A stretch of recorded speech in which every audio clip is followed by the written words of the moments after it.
কিশোৰ দাস অসমীয়া চলচ্চিত্ৰ জগতৰ এগৰাকী অভিনেতা। তেওঁ বহুকেইটা অসমীয়া মিউজিক ভিডিঅ', ধাৰাবাহিক তথা চলচ্চিত্ৰত অভিনয় কৰিছিল।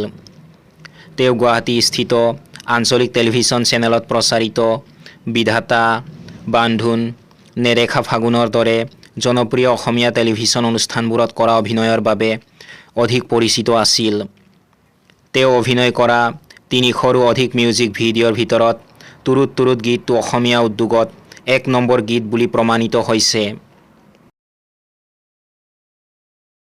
১৯৯১ চনৰ ২৩ নৱেম্বৰ তাৰিখে কামৰূপ গ্ৰাম্য জিলাৰ মিৰ্জাত কিশোৰ দাসৰ জন্ম হৈছিল। তেওঁৰ পিতৃৰ নাম দেৱেন দাস আৰু মাতৃ নলিনী দাস। তেওঁ দক্ষিণ কামৰূপ মহাবিদ্যালয়ৰ পৰা স্নাতক ডিগ্ৰী লাভ কৰিছিল। কিশোৰে ২০১৯ চনত ৰং চেনেলত সম্প্ৰচাৰিত অসমীয়া টেলিভিছন অনুষ্ঠান বিধাতা আৰু বান্ধোনৰ যোগেদি প্ৰথম চৰিত্ৰ ভূমিকাৰ অভিনয় কৰিছিল। পিছলৈ তেওঁ ২০২১ চনত নেদেখা ফাগুনত মুখ্য চৰিত্ৰত অভিনয় কৰিছিল। তেওঁ অভিনয় কৰা অন্তিমখন ছবি দ্বাৰা তুমি দুষ্ট বৰ মুক্তি লাভ কৰে ২০২২ চনৰ ২৪ জুনত।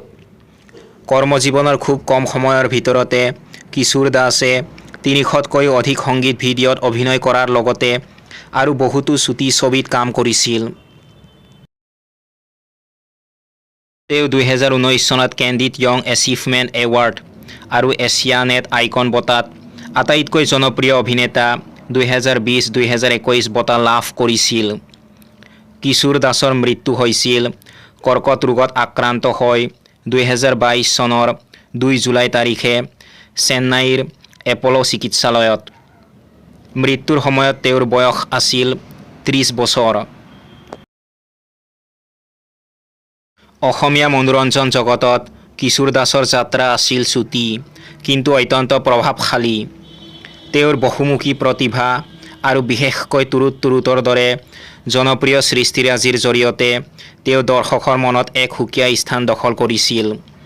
তেওঁৰ অকাল বিয়োগে সকলোকে মৰ্মাহত কৰাৰ পিছতো তেওঁৰ কৰ্মৰাজি আৰু জনপ্ৰিয়তাই তেওঁক চিৰদিন অসমীয়া ৰাইজৰ হৃদয়ত জীয়াই ৰাখিব।